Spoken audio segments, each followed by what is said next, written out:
Formula One is back, episode 20 of the Trackside podcast. We're going to go through everything that happened in Austin, Texas. It was a sprint weekend as well. But on the number 20, I wanted to surprise you both and let you know, little pat on the back for us, that we have reached 20,000 likes on TikTok. Have we? Bloody hell. Oh, wow. You could be I a little can't- bit more excited, boys. I can't remember the last time I contributed to the TikTok, to be fair. Well, I'm glad you said it. but I thought, I saw it as a 20k and I thought, oh, well done. We should be proud of ourselves, especially considering that we don't really fill in the gaps. It's only really race weekends. So we've only technically done it 19 times. Well, we're slowly working our way up, aren't we? So slowly but surely we're going to get there eventually. But as I said, we're going to go through all the action that happened this weekend. Probably, And do you know what? congratulations, Max Verstappen, on the 2024 Drivers' Championship. Yeah. It is I think done. you're definitely right. You're 100% It's right. so done. It's finished. I never caved in and changed my opinion. I've said all along that he would, and it wasn't under threat. But this weekend totally proves it. Let's go. Just dive straight into the race. Obviously, Lando Norris started on pole position, and despite the fact he has finally led a lap from pole, Will, he didn't do it this weekend. I honestly, I was waiting for it into turn one. I was like, this will be the banker. I was like, as soon as I watched him leave the door slightly even open, I was like, you're a muppet. Look who you're up against. Do you think that like leaving the door open even that much is going to put him off? No. The guy started in second. Of course, he's going to go for it. But I just watched it, and then to drop down all the way to fourth on the opening lap, I was like, right, there you go. Then title's done. See you later. The thing is, as well, Ollie, is that I think when Lando had done what he did in Singapore and obviously led and won, I thought that was going to be almost like a change in confidence. But I don't know if it's because we had a 3-week break but it kind of went back to the old Lando of, poor first row starts or pole position starts. Yeah, I mean, I think you can look at it as that, but I think at the same time, you got to look at it from Max's point of view of he had a brilliant start. And I mean, to send it down, I mean, I would say for me, Texas is one of the turn one at COTA is probably one of the hardest turn ones on the entire calendar. Because I mean, that elevation gain you've got, and then you're immediately cutting back on yourself, must be so difficult for the drivers. I mean, it's bad enough alone on the F1 game, let alone what it's going to be like in real life. So, I mean, for Max to send it up the inside of turn one was just a really ballsy move, and fair play to him for going for it. And it did pull off for him, kind of, not really, but to gain the position that he wanted to gain, which has been in front of Lando, he'd done that superbly.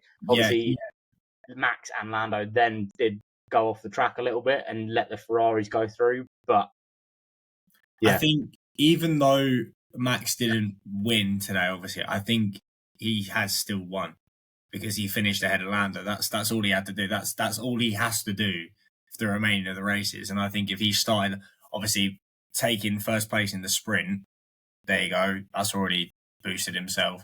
And then finishing ahead of... I mean, everyone said this weekend, like both Red Bull and McLaren said the Ferraris looked the strongest this weekend. So I think it was just a tactical battle between the two teams and the two drivers to basically, you could finish 5th and 6th, but just finish ahead of the other person.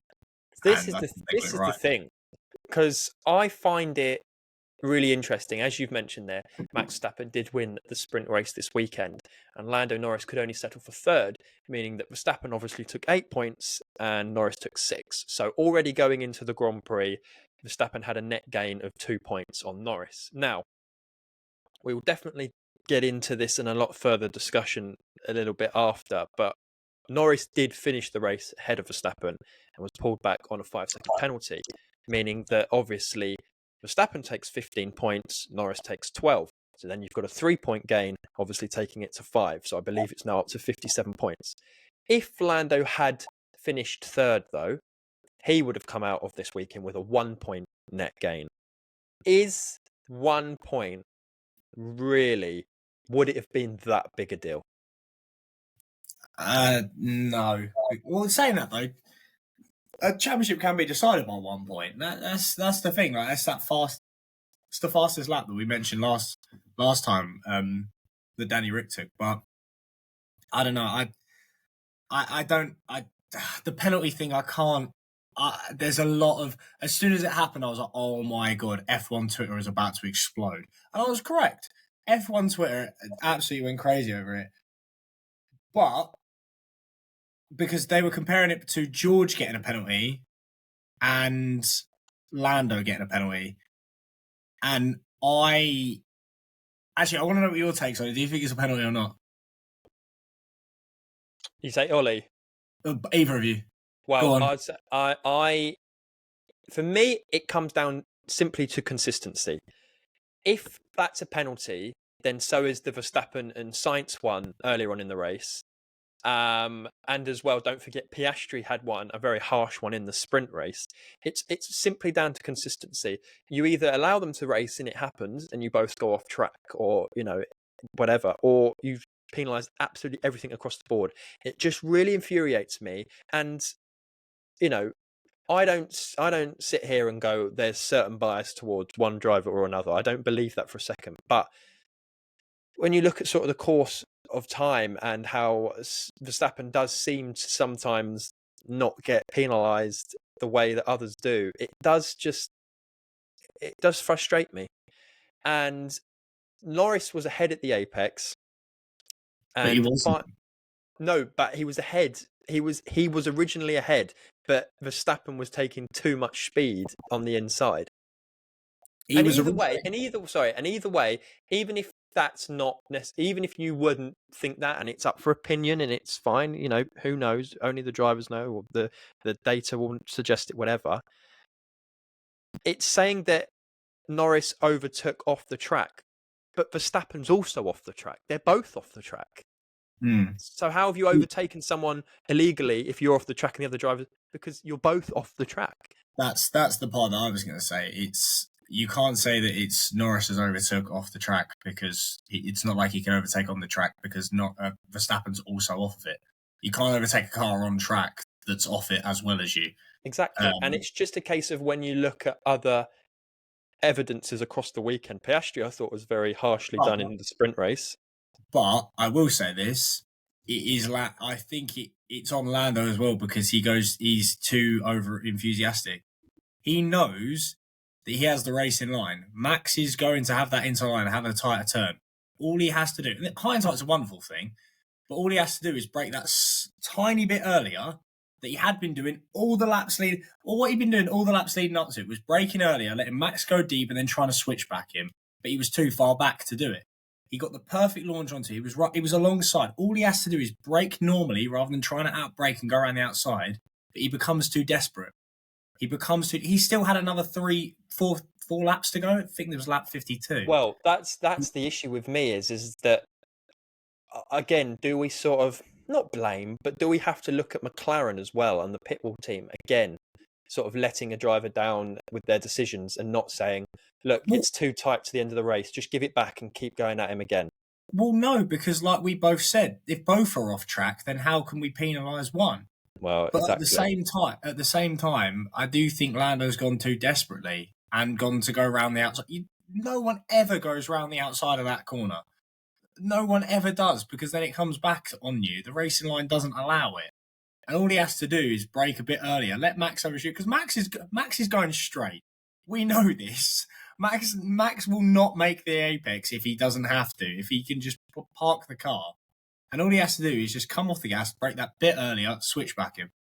And like I said, hindsight's a wonderful thing, but I just don't know why he'd try that every single lap leading up to that, being too far back. And then as soon as he's alongside, just think, oh, I'm not going to do that this time.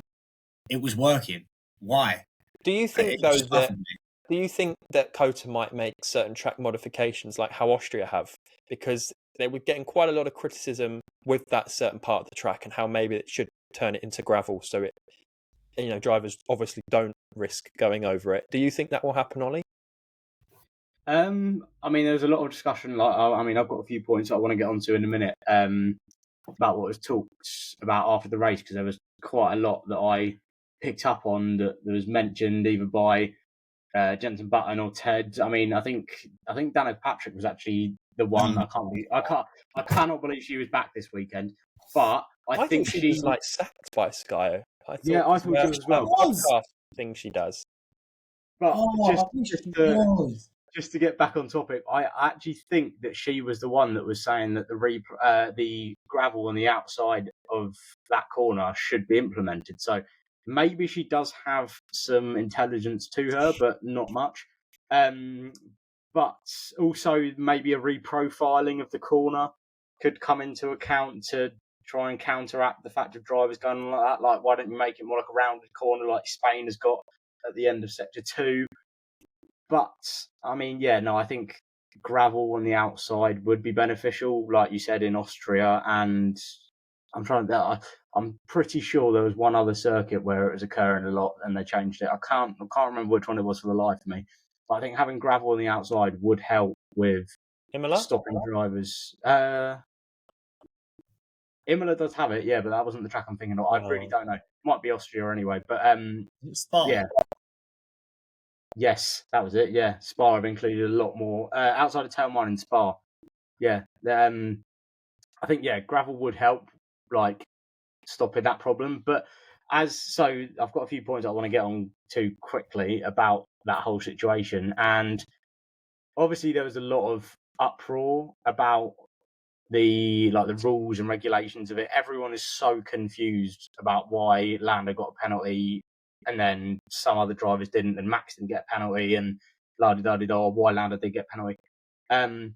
But as Ted said in Ted's notebook after the race, he said that at the start of the season, all of the teams and all of the drivers sit down and write out these rules and write out the laws of what the racing is going to be for that season. And the fact of they're all arguing to the stewards saying, "Oh, you're not doing this, you're not doing that." The stewards are literally just following the rules that all the teams and the drivers have put forward to the FIA to follow.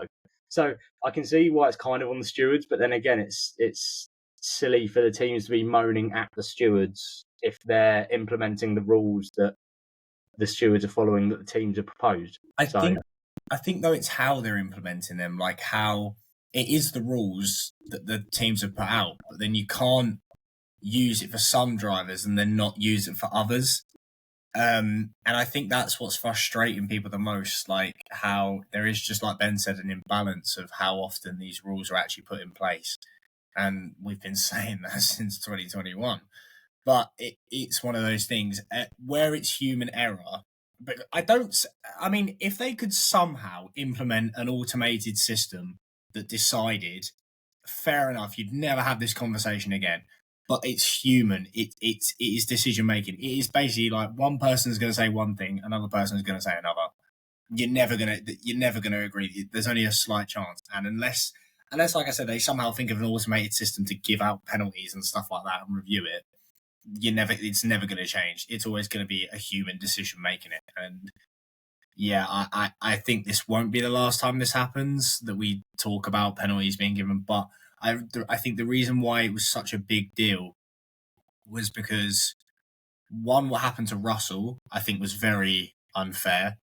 And then 2 laps later, I think Tsunoda done the same thing that Russell done. Tsunoda was let off from it. And then to have that penalty decision given by the stewards on the last lap in a title fight in which the driver behind is going to gain, of course there was going to be uproar. And that's why I think they do it sometimes. They just want the media reaction for it, because that's a headline in itself. That is a headline. And I often think that's why sometimes decisions are made for the headline. But what is it we're taught? What is it we're taught in PR? First rule of PR: always come out and apologise. I'm yet to see an apology. Yeah, but no PR is bad PR. That's the thing. That's gonna think how many clicks that would have generated after the title of that. The title of that headline wouldn't be for, like, even they said it on the commentary. It was Ferrari's 1-2 was overshadowed by that. That just tells you how big that is. I think one thing about the whole situation as well is when Jenson Button was speaking to Christian Horner after the race, and they were obviously discussing the matter of what had happened, because it was probably the biggest talking point of the race.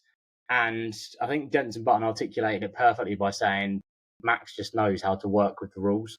Like I think that's what has been helpful for him over the past 2 years, where he's not had a challenge and he's just been able to do these little things without anyone knowing because he's so far ahead, and kind of work his way around all these rules that are there. So it's kind of like Max is finding loopholes to get past every single rule that he could essentially break, and he's found those loopholes, and now he's just applying them to his racecraft. Which, I mean, it shows the intelligence of Max to be able to do this. Like, because I mean, but it also does show dirty tactics, no? It does, but it does show intelligence at the same time. Like, he's not. But is that how you'd want to be known? You know, is it really win at all costs, or you know, do you still want to win with some form of honour? I mean, I think. Has any of his last 3 been with honour? The first one, no. The second one, no challenge. The third one, no challenge. Well, no. If you think about it, right? First one, well, we all know. Second one, cost cap. Third one, what was it they had last year? They had something about corner, an element of the car, and then this year you've now got this ride height issue. Yes. What's it going to be? Like, nothing's like taken accounted for. No. I don't know. It's weird. Sport's gone woke. It's the thing with the thing I just find finally, because you know we'll get into the Ferrari. The only thing I find about all of this is that if we were sat here this weekend and you know everything had happened the way it had, and Verstappen had also got a penalty just on top, and Norris had come out with his 1 point, I'd still, obviously the main topic of conversation wouldn't be, oh, why is he getting penalised and he's not, because everyone would have had one. But it would have still come out away from it thinking, yeah, this is still very much Max's to lose, because Norris would only have gained a point. And if you're only sort of really gaining a point now, the Red Bull's only, I'm not going to say it's going to improve, but I don't think it gets any worse now. He needed to beat Max by at least 8 points every single round. The fact that the championship can be decided by the 3rd of November is crazy. Like, that's what race we get. Is that Las Vegas? Brazil. Wow. That's only 2 races time. Yeah, exactly. The 3rd of November is when he can decide it. That's shocking. Like, the thing is, as well, is Verstappen's not won in 9 races. Okay, he won the sprint race, and he's still got a 100% sprint race record this year. But 9 races he's not won. It's just, if I asked you at the start of the season, would you rather have a title challenge between 2 drivers go to the end of the season, or have 7 drivers all win multiple races, or win races and some of them win multiple? Which one would you pick? Second one. I'm picking the second one.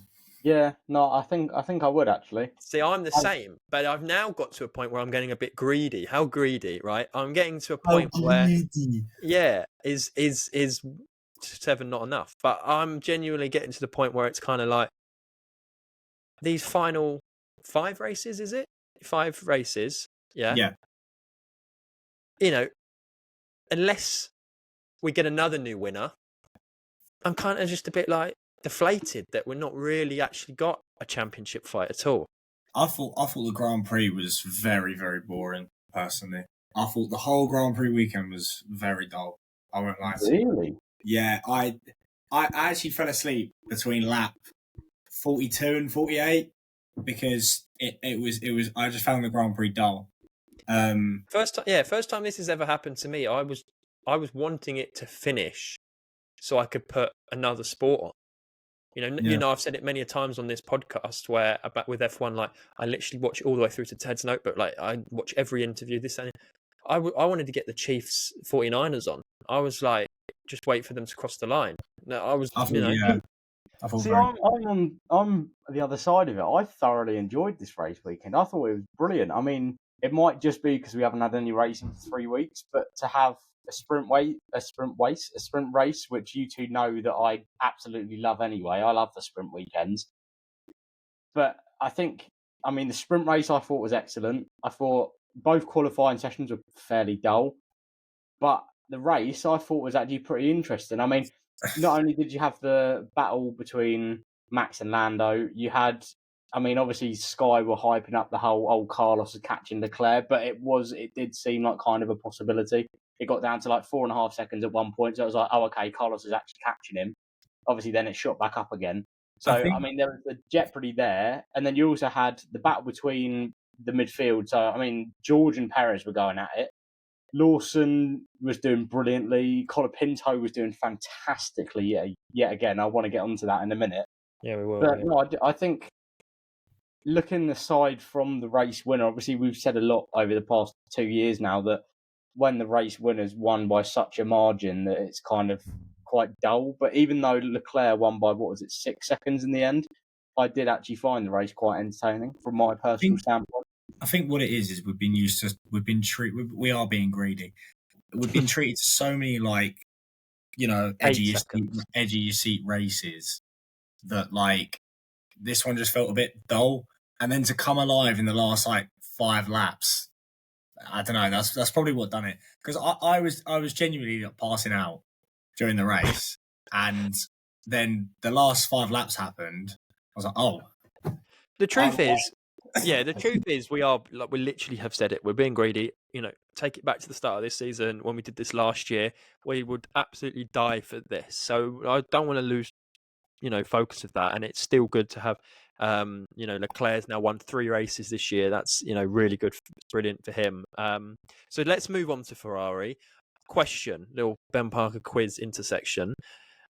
Ferrari's first 1-2 finish in the States since Schumacher and Felipe Massa were teammates. What was the Grand Prix? Indianapolis. Yeah, Indianapolis. And what year? 2000. Yeah. No, 2006. No. Ollie's on the money. It's not. It is. Indianapolis 2006. I thought 2006 was when they had the 6-car start. Are you potentially thinking of the Barrichello Schumacher joint across the line? Hold on. Wait, what was your question? When was the last time Ferrari had a 1-2 in the States? Because I swear they said it on Com. No, I can assure you, as the stat man, I am correct. And if I'm not, I'll give you 100 points in the predictions league. Oh no, it wasn't Barrichello. It was Schumacher and Massa. That's what I said. Schumacher and Massa was 2006. That's what I literally just said. You said Barrichello. Watch it back. Watch it back. Listen to it back. I literally said you're thinking of Schumacher Barrichello, and it's Schumacher Massa. Well, listen to it back. Run it back. I literally said, my question was Ferrari's first 1-2 in the States in Schumacher and Massa, when? And then I said to Will, I think you're thinking of Barrichello Schumacher. What's crazy is that as I've literally Googled that, like I said, that all the headlines are Ferrari 1-2 in the States, and then underneath it is Norris gets penalty drops behind Verstappen in every single article. I'm not surprised. That is the main talking point. That's the weird thing. But do we think Ferrari have a shot at the constructors? No. Actually, next thing. How funny would it be if Red Bull come third? That is funny, and that will happen. That would be very funny. What the reason? What would be even funnier is if they keep Perez. Yeah, I know. That could be. I'm going to get to my theory. Let me just say this thing, and I'll get to my theory that I said to you boys the other day, right? But I just want to say Ferrari and Williams were the only teams not to bring a single upgrade this weekend. So my question is, why are Ferrari all of a sudden better this weekend than they were previously? Is it simply just down to track? Yeah, it's got to be. It's got to be. That's why McLaren was so off it. Do you actually then think that it was almost blip's not the right word, but it was just a case of, well, we knew we were going to be good here, but then we'll go to wherever we go to. We go to Mexico, and things might change. Zach Brown said that COTA is a lot of slow, low speed, heavy braking corners. That doesn't suit the McLaren. McLaren is high speed, medium speed cornering circuits. Yeah, but on the point of Ferrari, are they actually a title contending team then, or are these final 5 Grand Prix? It's only a case of one suits us, one doesn't. Well, probably that. But what other races have Ferrari won this year? So they won. So Monaco, Sainz won in Australia. Monaco's another. Australia, no. Monza has a lot of heavy braking, but it's mainly high speed, but it has heavy braking. Maybe it's just the circuit. So, right, I'm gonna switch. I want to throw something out there. So obviously, with the sprint weekends, there's more points on offer than there is just a normal race weekend. 34. Do you think that teams bring specific upgrades to sprint weekends with a hope that they have a higher chance of picking up more points than they would at a normal race weekend? So, for example, do you reckon that teams over the next 3 weeks have focused their car more on COTA and Brazil over Mexico because they know that they can pick up more points in both COTA and Brazil because they're sprint race weekends? No, I actually think more attention now is on a 2025 car than the remainder of this season. Yeah. But going back earlier on in the season, like what I mean is like, do you think they pay more attention when it gets to the time of year around sprint race? So China, for example, do you reckon instead of focusing their car for Japan, do you reckon they focused it on China because you knew there were going to be more points? I actually don't know. I actually couldn't give you an answer. It's a question I'd like to know the answer to. It's a good theory. It would. It's a good question. It's a good question, but unfortunately, you're just asking it to the wrong people. Yeah, facts. I need to actually ask someone in the know, but yeah, no, maybe do your dissertation on it. Put it on Twitter. Maybe do a dissertation on it. Do teams prefer upgrades for sprint weekends or not? That would actually be quite a good topic. It would be. I don't think you get 6K words out of it, but you'd certainly. It would be very interesting. I'd read it. Can I? Yeah. Only because we were on the subject of Ferrari, can I just very quickly, can we do driver of the weekend? Because I am giving mine to Carlos Sainz. I was going to give mine to Carlos Sainz. Actually, no. Liam Lawson. Yeah. Will Smith has just done a Mike Dean at Liverpool-Chelsea this weekend where he originally said it was a penalty for Curtis Jones and then retracted his statement straight away and said it wasn't. He saw Ollie's face and has just gone, no, actually I changed my mind. No, I thought about it. I thought about it logically. I forgot how good Liam Lawson actually was. P19 to P9. Come on. I mean, that doesn't go unnoticed. I've got 3 shouts. I know I can't pick 3, I'll have to pick 1. But I will dial it down once I've actually got it in my head.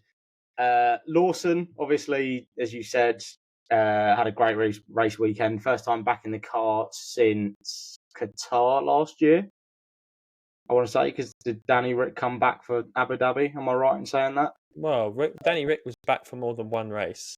I can't see that. Was he back for more than one race? Yeah. It was still a nice eyebrow, Ben, for context. Oh, is it? I recognise that eyebrow anywhere. But yeah, Liam Lawson, I think, done absolutely brilliantly this weekend. Franco Colapinto again. I mean, is it a bad question to ask you guys if I think, or a bad statement to make to say that I think Albon is now the worst driver out of the two of them? Did you? I was meant to send it on. I was meant to send it on Twitter to you. It was the guy boxing going right. In 2025, it was like 2025. I'm a show Carlos Sainz up, and then it's the boxer sitting down going, "Damn, Colapinto got hands." I was like, that's brilliant. I was like, yeah, facts. Albon's actually been slacking. It's actually crazy that once Albon has a bit of competition, it's like, you can't overlook the fact that Albon outperformed Sargent every single weekend. And it's not like Sargent was coming P20 every single week. He would constantly outdo in qualifying. He would constantly... but look at Sargent's stats on Perez. Right. Sargent was still out qualifying Perez at certain events, and Albon was still therefore out qualifying Sargent. So my thing is not, you can't. I don't think you can say Albon's the worst driver, but he is for the first time just getting a little bit of competition. He's still clearly number one.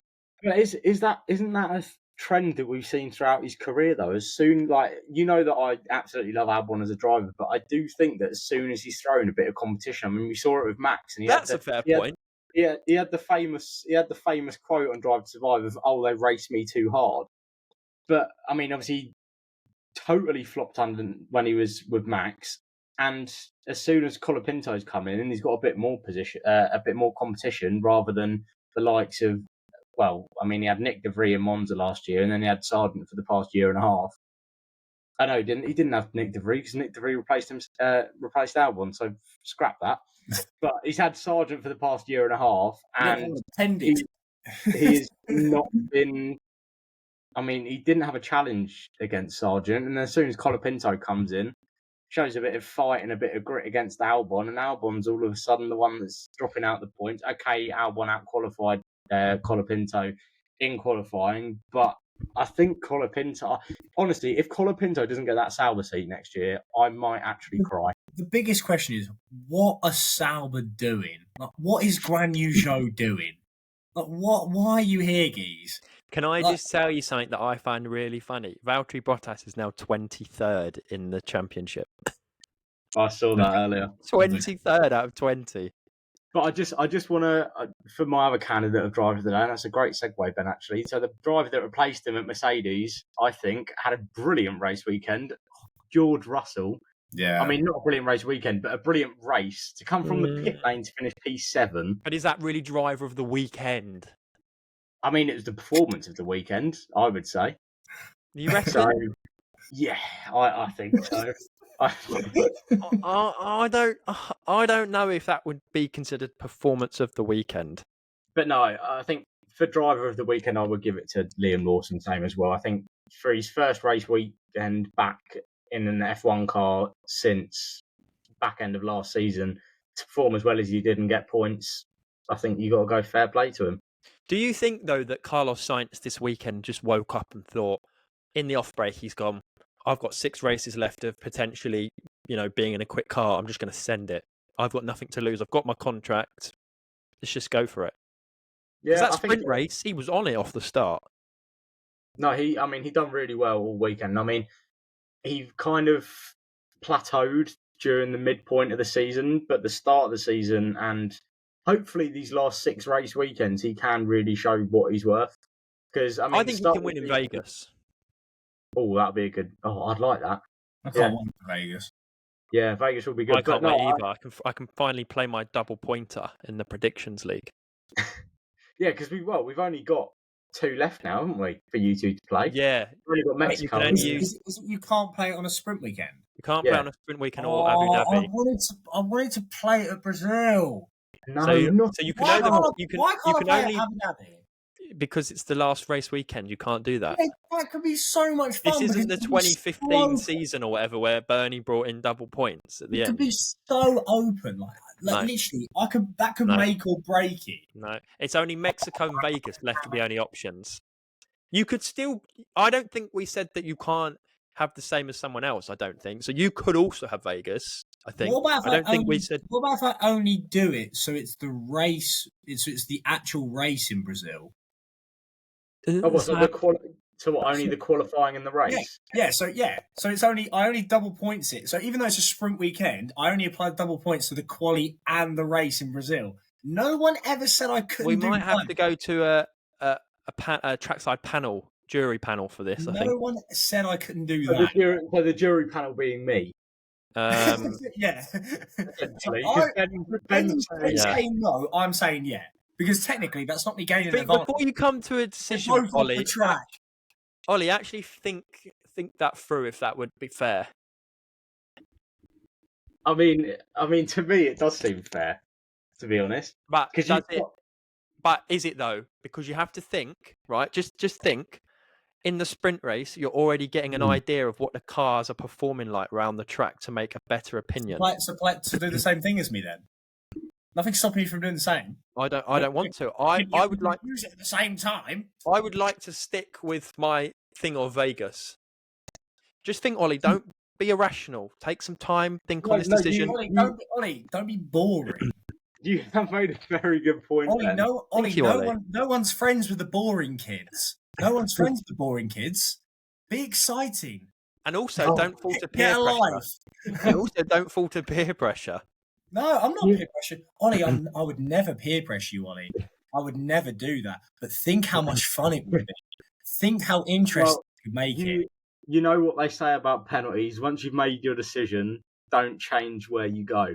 That's all they did this weekend. I'm just simply saying, Ollie King, that No, I'm not talking about F1. I'm talking about football. When you're walking up to take a penalty in football, you never change your mind once you've got that ball in your hand. I learned the hard way. I learned the hard way. FA Youth Cup. I learned the hard way. All day I was sat in class. All day in class I was going to go bottom left. So don't have a go at me. Oh, you're backing me. Oh, okay. Okay. Hey, whoa. Ollie, you just said I raised a very good point. You just said I raised a very good point. Effectively, what we get to look at here is 2 sessions of a car doing really well around a track to influence a decision on where they can go on to qualify. How is that fair? Yeah, but you never know. We all had George Russell in our top 5s this weekend for qualifying, and he spun out. You had Hamilton 3rd in your race prediction, and he pinned it. It's not about not in my race prediction. It's not about. It's absolutely not about whether or not a driver can crash out. It's about knowing the speed of a car. This is pressure. This is pressure. He knows. He knows it's pressure. This is pressure. This is pressure. This is pure pressure. Okay, I think to neutralise the situation, kind of, and play a part in both camps, I think he can do it, but he has to do it for both of them after FP1. So he has to do the sprint the quali prediction and the race prediction after FP1. So then he doesn't get an idea for the quali and the race. Oh, I like it. Wait, so because I think, hold on a minute. FP3, not even FP3. Once we've had the oh no, it's sprint weekend. We don't even have FP3. Yeah, that's my point. Fantastic shout, Ollie King. Because that's the thing, right? Ben, you asked for our sprint quali predictions before FP1 this week. Yes. I did not have a clue. Yes. No, I think to Jeremy Clarkson would say yes. Can I balance it out a tiny bit more? No. Ollie, imagine you're in court. As soon as you bang your hand down, that's it. Court's adjourned. Can I balance it out a tiny bit more? There we go. He's adjourned. Just to make it a tiny bit fairer, can I do it after sprint quali? Because then because then I'll have no idea about race pace. And also quali is done after sprint. Quali is done after the sprint race, so the track degradation will be better and higher because it'll be rubbered in. No. Or instead of doing it for the race, you do it for the sprint quali and the sprint race. No, because no, you can't do that either, because then at that point it's completely different. You are then saying, I think this car could win on 20 laps worth of fuel compared to 50 or 70. Okay, yeah, no, fair enough. I think the point of doing it after FP1, both of them as well, yes, is a fair and point. if anything, Will, you're then just a little bit of a doofus if you decide to take that offer, because effectively you're saying, I think so and so could win the race when they don't even qualify in the top 5. So I just think you should pick Mexico. I'm backing my point. Ollie, you must make a final decision live on this podcast right now. I have. I've made my final decision. He can do it. Can I play it after sprint quali? No. Or does it have to be before? Ollie King, you have literally just said 3 times you've made your decision. Do not change it. Ollie, I'm having to guess 3 sessions off of the back without guessing. Where's he getting the 3rd session from? Oh, okay. I'm having to guess 2 sessions with any idea. Or you let me that's a you problem. That's a you problem. If you want to pick Brazil, that's a you problem. Or you let me go off sprint quali. Or you just pick Mexico or Vegas. But no, actually, no. Right, okay. You've adjourned. You've literally adjourned. So this is what is going to happen. he has to do it immediately after FP1 is finished for the sprint quali. But for the sprint race, for the race, he has to do it immediately after. What are you talking about? Sprint quali? It's quali and race. He has to you're do... a terrible judge. So this is why I didn't do law. But so after FP1, he has to do his predictions for quali. After sprint quali, he has to do his predictions for the race. Okay. All right. Okay. But immediately after. Okay, so literally, I have to do my quali predictions after sprint quali. Quali predictions after FP1. And then race predictions after sprint quali.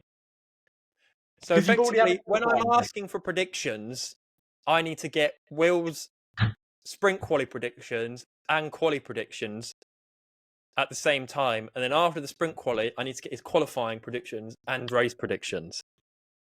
Will, why would you bother? We're not doing sprint weekend. Scrap it. You're not having it, Will. There. Thank you.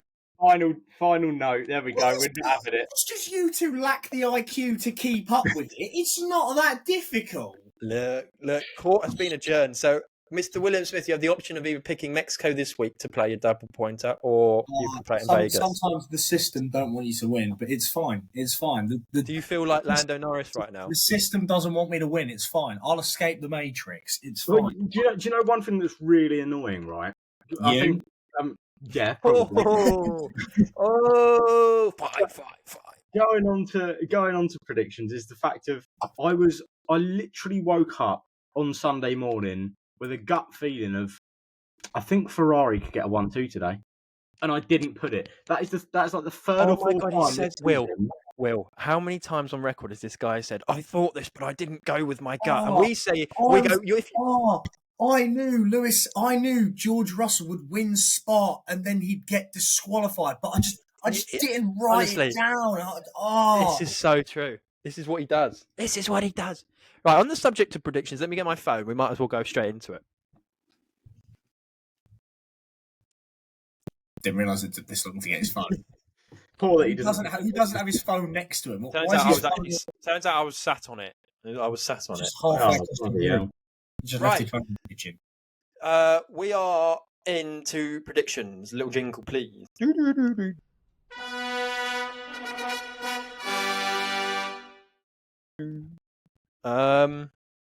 Okay. Right, so I can confirm. For sprint qualifying this weekend, I don't actually remember what the thing is. Not a single point was scored between the three of us. Yes. We're quite bad.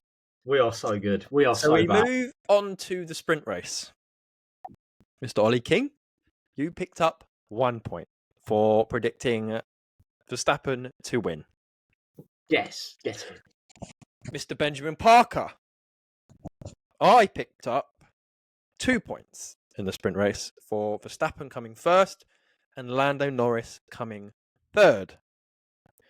Mr. William Smith, you picked up 3 points in the sprint race with Verstappen first, Norris third, and Leclerc fourth. So now we move on to qualifying. Mr. William Smith, you picked up 1 point for Piastri qualifying fifth. Ollie King. I'm sorry. The fact that we have points for fifth is such past this. This entire season is literally built. The reason why I'm ahead is it's literally built on me guessing fourth and fifth. That's all I get every week. Mr. Ollie King, in qualifying, you scored no points. And Mr. Parker, you scored 3 points with predicting Norris to get pole position, Verstappen to get second, and Leclerc to get fourth.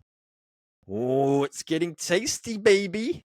So we move on to the Grand Prix, and Mr. William Smith picked up yet again another point for Piastri finishing fifth.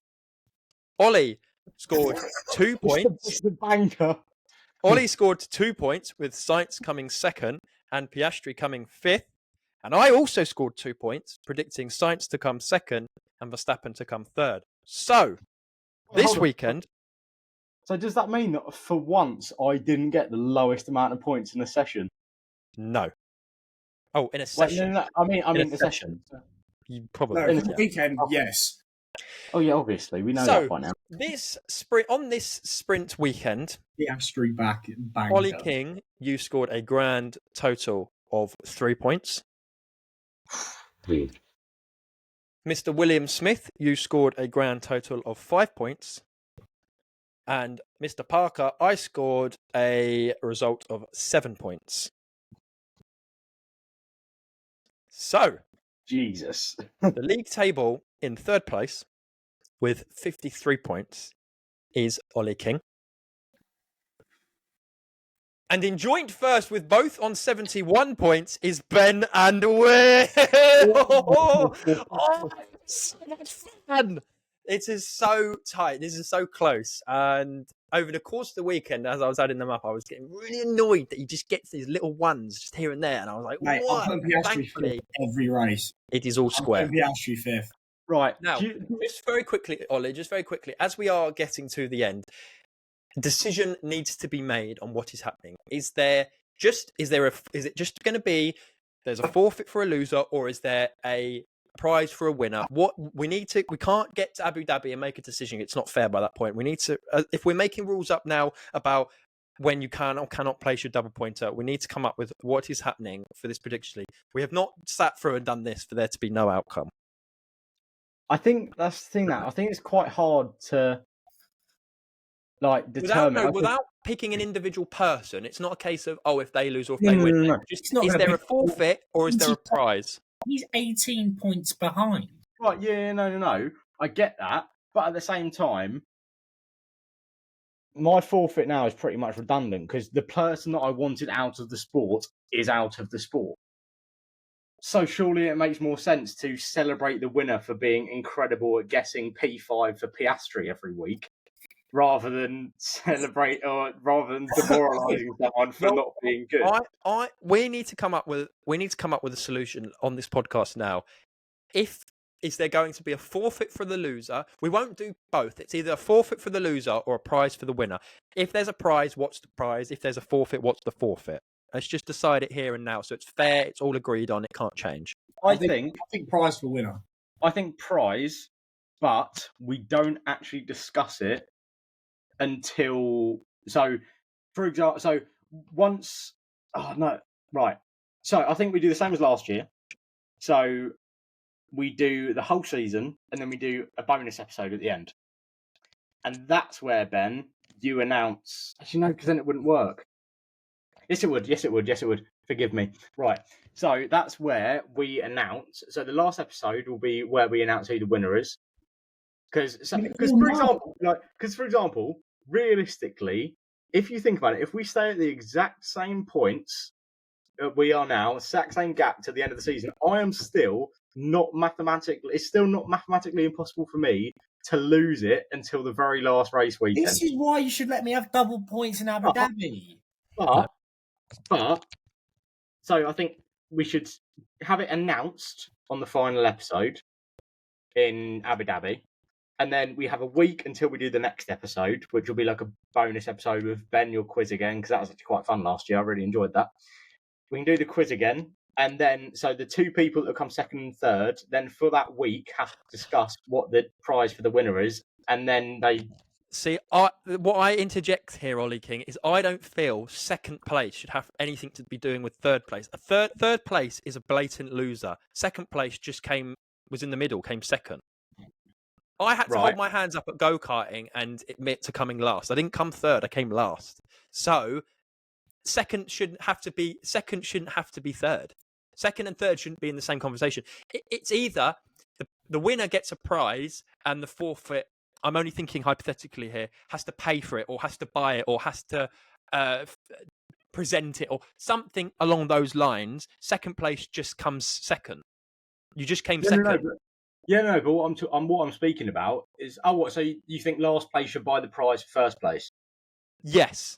If it's a financial thing. Ollie has to write a handwritten letter to Valtteri Bottas saying he's a homosexual for him. Wow. Wow. You know. Maybe Ollie is. And if he is, then congratulations, Ollie. You have to What do I am that. going to say, Will, though, you chip in here. What are your thoughts on it all? I don't mind because I'm winning anyway, so it'll be between you two. Okay, considering you bottled your lead this weekend, that's good mentality to have. I think even though, let's be real, I'm probably going to lose. Hey, whoa! No. I still think because we're a trio of a podcast. We're not two people. We're not a loser and a winner. We're a trio. So I think the two people do have to buy the winner something. No, because you've got the winner and then you've got two losers. When I came third in go karting, was it? Oh, Will and Ben lost. No, it was Ben lost. Why would it be Will and Ben? I won. Ollie, I'm talking about the first time around. The viewers don't know about the second time. The viewers don't know that I pulled out on lap 7 with cramp. They don't know that. Oh yeah, cramp. So it was cramp. Very bad cramp. Verstappen won a world title with cramp, mate. So where's your excuse? Well, he shouldn't have won the world title. Anyway, listen, right? My thing is, okay, Ollie, you've already made it clear today that I have made a good point. I can make good points, right? You've said that yourself. So yet again, please listen. Third place in this trio that you are calling, we are a trio. Third place is losing. It's not a podium, it's losing. Second place is not losing. So second place should not have to do the same involvement as third place. And Ben, it's very easy to think financially here. It's very easy to think, oh, two people have to chip in. Even if it was like a Twitter post, an Instagram 24-hour post saying second place should not have to be involved with. If it was like me and Ollie had to tweet, Will, you are the greatest predictor of the. Why would I have to be involved in that? It should just be Ollie. So I'm just saying, whatever the final thing be, second and third should not be grouped together. They should be. You both lost to me. Second place is the first loser. Yes. No one remembers who comes second place. Exactly. But everyone remembers who comes last and who comes first. So therefore, second shouldn't be involved. Ben, who came last in Australia? You just proved my point. Who came last in Australia this year? The what? Who came last in Australia this year? It was no one. It was George Russell. No, it wasn't. It was someone. So no one remembers who comes last. Right, okay, you just picked. Listen, absolutely don't. You just picked a random race this season. We're talking about a full-on championship. We're talking about a championship. What's this? What are they all? Ben, if you ask me who came last, if you ask me who came week out for the fun of it. If you asked me who came last in the championship last year, I could tell you who it is, but you just asked me for a random race. That's like me saying to you, who got the least amount of points in Saudi Arabia this year? Well, we don't know. But we're going to know who lost the overall championship. No one remembers the loser. They do in a full championship season. You do remember in the Premier League. You don't remember what team lost in game week 16, but you know who came 20th. What team came 20th last year? In the Premier League? Yeah. Sheffield United. Hold it there! No, it was. Oh, you're done! Hold it there! Who came last season?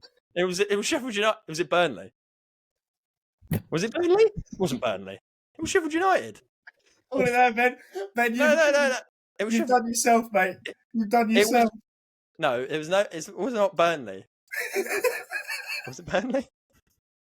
Hang on a minute. Listen, was it Burnley? It was Sheffield United.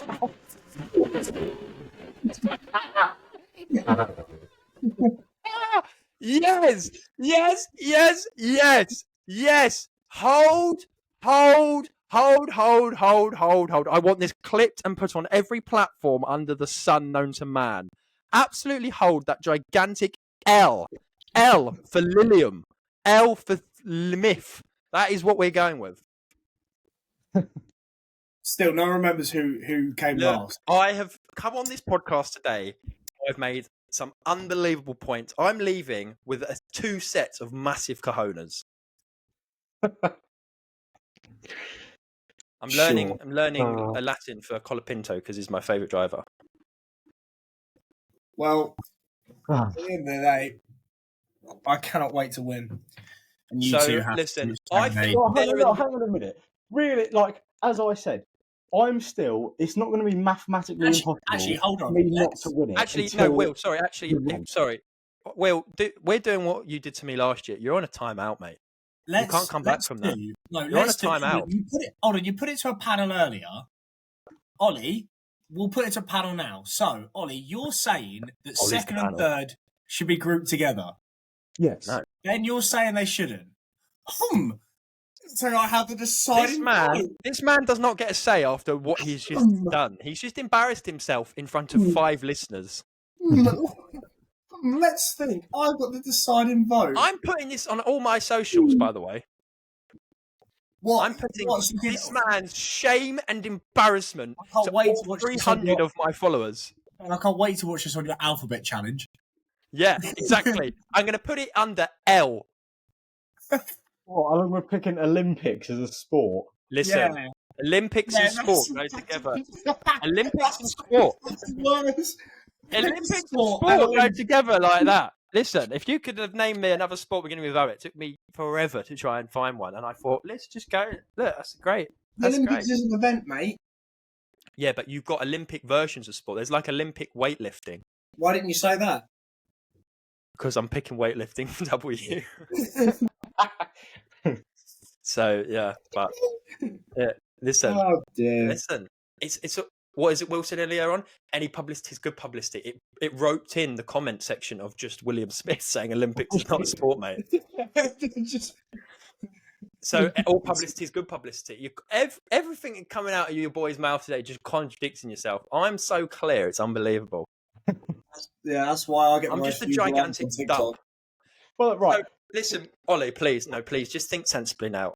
This man on to your left, your right, wherever he is, in the middle, is drastically mugged himself off this afternoon. Just go with me and all will be fine. Ollie, second and third are together. No, they're not. They're just not. They're not. In any capacity, they are not. Do you not think the other 2 people in the podcast should celebrate the greatness of the person who comes first? That great man could be you. No, Will could be celebrating you. Fine. Well, in that case, it simply comes down to whatever it is. Because if it's financially, if it's a financial prize, let's just say if it's a financial prize, then it should be that the person who comes last has to chip in more than the person who comes second.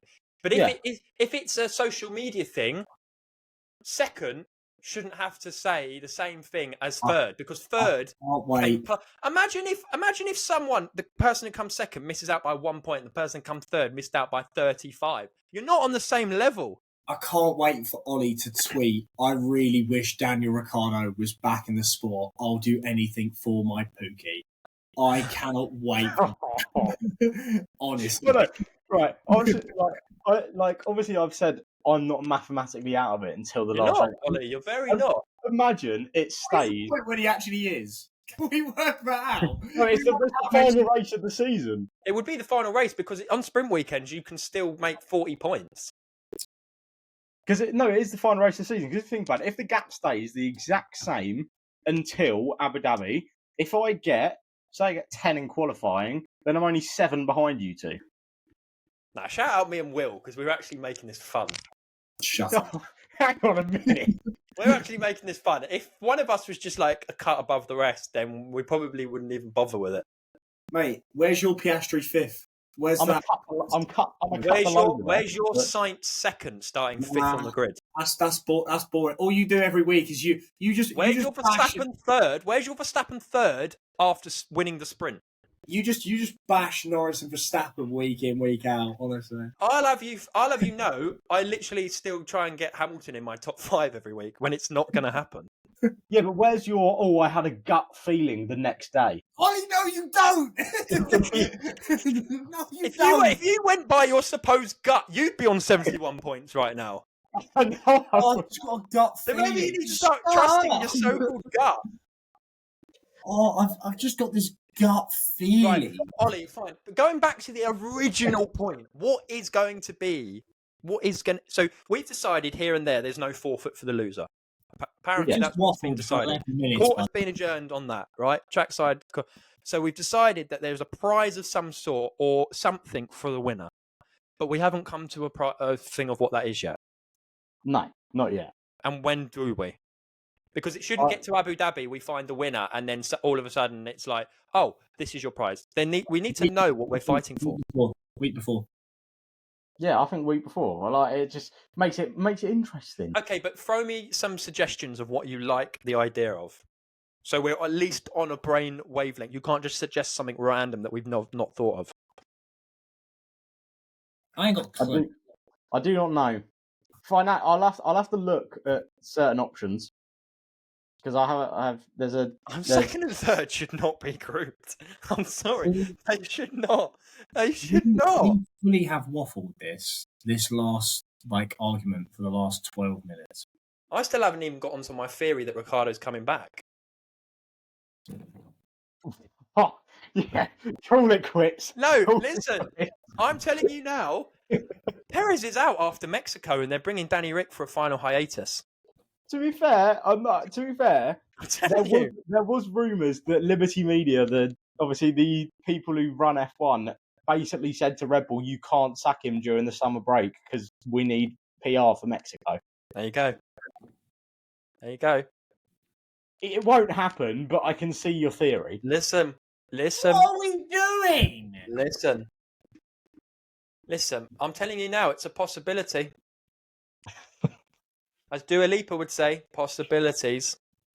So, what's the point in this? Why look, coming out with random shit? I'm telling you now, don't count anything out. No. Well, it's been a fun episode. We haven't done one. Hang on a minute. There's still so much evidence. We've got to talk about Haas. We've got to talk about Hulkenberg and PA. We've got to talk about the fact that they've now scored in 4 consecutive races for the first time since 2018. I thought it was 5. It's 4. Ah, okay. That's why I'm last. Yeah, we've also got to talk about how Lewis Hamilton crashed.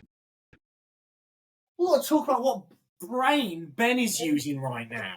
Listen, I will not take any stick from a man that has publicly shamed himself today. Take Lucia's advice. Just come out with an apology. I apologise that people have to listen to your absolute monstrosity. Well, my monstrosity has proved you wrong on several occasions this afternoon. Oh, I can't wait to win. I cannot wait to win. So, right, let's get into the final cuts of the episode. Then let's get into Mercedes. Car. Oh, Mercedes. I was going to say safety car's finally back. Safety car was finally back, but yeah, Mercedes. So obviously there was Lewis crash, and Toto has come out and said that it was nothing to do with Lewis. They said it was all to do with the car, which is.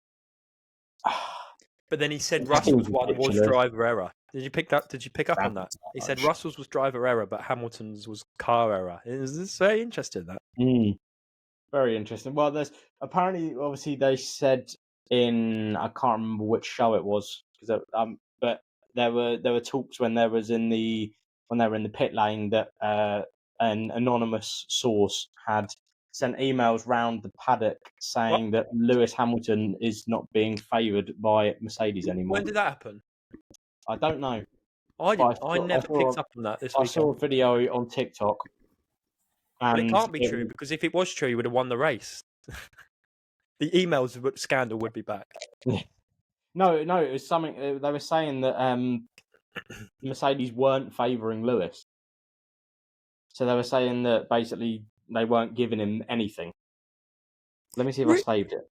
Thing is, though, it is a very difficult sort of opinion to form. But at what point do you separate your greatest ever driver in your team's history, and the fact that he is about to leave and you can't sort of keep him involved in, like, look what happened to Adrian Newey, one of the probably the best designer in Formula One history.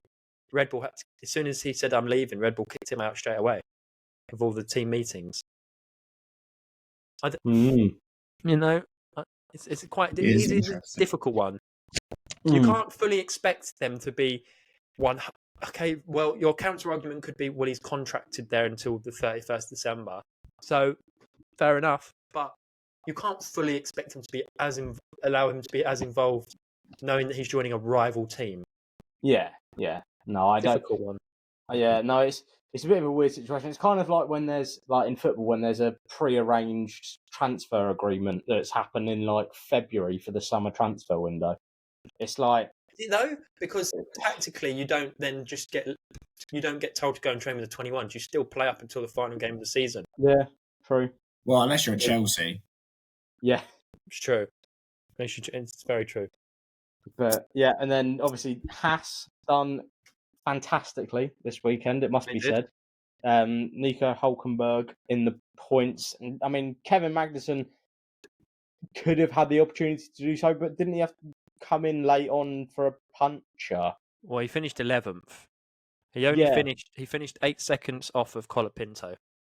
Yeah, but there was he was called in rather urgently, wasn't he, by his pit wall to change something. Like they came over the radio and they were saying, Kevin, pit now, pit now, pit now. Like usually you don't hear teams screaming at a driver to pit, so there must have been something. Maybe they could see tyre temps, but they were losing pressure or something. Yeah, that's what Martin and Crofty were speculating on comms. They were saying that they were speculating that they might have seen data that the tyre pressure was going, or that there was something like in the brake duct or something like that. So yeah, it was quite interesting, and it was disappointing that Kevin didn't get any points for a double Haas points finish, but Hülkenberg done brilliantly. So can I also just say, so Ocon got the fastest lap, but obviously doesn't get a point. He finished outside the top 10, and he did a 1:37.3. I'm looking at a list here. Everyone is in a 38 or a 39, and Bottas's fastest lap of the entire race was a 1:40.5. So that's a whole 3.2 seconds slower than the fastest lap. And of course, these are only fastest lap. These aren't average lap times, but that's mental. Oh, speaking of Alpine, did anyone see the little Twitter spout between Alpine and RB? Oh no! Yes. So Alpine basically took the mick, saying that, well done, Esteban, for overtaking. Like, they just shouted at Esteban for jumping up 2 positions because I think it was Tsunoda made a mistake or something like that. And the RB admin comes back with, nice of McLaren to lend you the car for the weekend. Yeah. Harmless, but quite funny. Yeah. I love it when the admins just go at each other. It was when in Monaco where RB and I think it was Aston Martin or Red Bull had a Norton Crosses game. It was game. Red Bull and RB. They played Norton Crosses game during the race. Because they were both like, there was nothing to talk about. Right, true. Also, if you look at, so from 11th down to 14th, Magnussen, Gasly, Alonso, Tsunoda all started in the top 10. 6th to 10th, Russell. 6th to 10th, but take out Perez. So Russell 6th, Hülkenberg, Lawson, Colapinto all started outside. So that's quite an incredible sort of, because as we know, normally you've got your certain top 8, and then it's about who the extra 2 are. Hamilton goes out, so there's an extra 3, and technically, yeah, the top 7 did still, finish in their respected order. But for 8th, 9th, and 10th to have started 11th, 19th, and 15th, and someone who started in the pit lane get into, that's quite impressive, but also quite bad on, like, Gasly started 6th, Alonso started 7th. Alonso did say he outperformed that car though. GP2 engine. Mm. Well, him and Lawson had a little spout this weekend, didn't they? In the pit lane after the sprint race, I believe it was. And from the pictures, it looks like the tensions were quite high. But I saw a tweet basically articulating that little rivalry between the two this weekend, and it was the moment where Lightning McQueen passed Chick Hicks I saw that. In the first couple of scenes of the movie. Why did he not pick the number 95 though? I thought he would. I know this. He should have done it, but I know we don't know why. Number 30 he is he not? I can't remember what he did pick. Is he 24? No, 24 Kevin. I can't remember what he did pick. No, Kevin's 20. No, my bad. Kevin's 20. Who's 22? Sonoda. Yeah. We genuinely glossed over the fact that at go-karting you had car number 3. We like that should have been a bigger deal than it actually was. Did you also notice in the driver briefing they picked car 44 and 33? So that would have definitely been when Verstappen was 33 and Hamilton was 44. 100%. There's no doubt in my mind that that's why they did it. But the fact your car number 3 didn't seem to be a big of a deal as it actually was. That's literally incredible. Out of all numbers, out of 1 to 99, and you had car number 3. Wow. Incredible. Right, well, fine. I guess we'll round it up then. I think constructors-wise, Haas have moved above RB into 6th. They're on 38, RB are on 36. Williams on 17 and Alpine on 13. Obviously, Sauber is still yet to score. That's really that, and they won't. I would go out on a limb now and say Sauber do not score this season. They've been really, really poor, and because Audi doesn't come in until 26, I'm actually a little bit gutted for say if Colapinto does go there that he's not. Well, we'll have to wait and see. It's a new season, but the gap between 5th and 4th, right? Aston Martin 5th, 86. 4th, Mercedes 344. Incredible, that isn't it? What a gap that is. It's a different game, really. It is. And even Mercedes to Ferrari. Mercedes 344, Ferrari 496. Sounds like the gap between the top 3 is ridiculously close. I mean, we've got a very, very interesting fight for the constructors. 48 points between McLaren and Ferrari. It is. We have been treated to a very, very good season. It's true. Do you think, though, so if Ferrari won the Constructors' Championship, because they've never really been in a Drivers' Championship, they might do a big celebration for it. They might, be all jumping up and down on the pit wall. If McLaren won the Constructors but didn't win the Drivers', I think they'd still be very happy, but I don't know if it would be sort of like, even though it would be their first one since 1999. I think Ferrari would do bigger. I think you do or you don't? I do. I think Ferrari yeah. I think they would. But even from a point of view of, if Red Bull come 3rd, is that actually a good thing? Because it means they'll get more wind tunnel time next year. But they haven't got Adrian Newey anymore. It's true. So. It's very true. Very true. Swings and roundabouts, absolutely. Well, there you go then. I think we will end it there. Yeah. I thought it was a great race weekend. Obviously, you two think I think this podcast was better than the race weekend. Absolutely. But I mean, I'm looking forward to seeing what you clip up, Ollie. I really am. We've only got 5 more days until Mexico as well, so I cannot wait for that. Mexico is always a race that's either thrilling or extremely dull. Will Perez cook this year because he crashed last year? Oh, this is Sergio Perez we're talking about. Unless Red Bull give him some kind of rocket fuel, I do not think he's going to be doing anything. They need to give him wings to fly out the car and not return. Yeah, it might be helpful. But I think we've covered all that we need to for this weekend. So thank you all for listening. Oh, I didn't mention, by the way, I was having a look the other day, and it might have changed from now. But the last time I had a look, our Singapore Grand Prix race review had a grand total of 55 views. On YouTube? On YouTube, the last time I had a look. Wow. I do not know what it is now, and I will go and check quickly now. 56. If it is, then it's 56 it is. But it's an improvement. So we have cut the half-century mark Thanks, Mum and Dad, for a YouTube video. So thanks, Mum and Dad, for rewatching it. But No, we have now you don't. got 3 episodes in 3 weeks. So good luck to the three of us for triple this one header. count. Yeah, this one, yeah. So thank you all for listening / watching, and thank you for the continued support on TikTok with the 20,000 likes now. What a amazing achievement for us, bearing in mind we only started the TikTok earlier on this year. And we will catch you again next week with another episode. Ciao.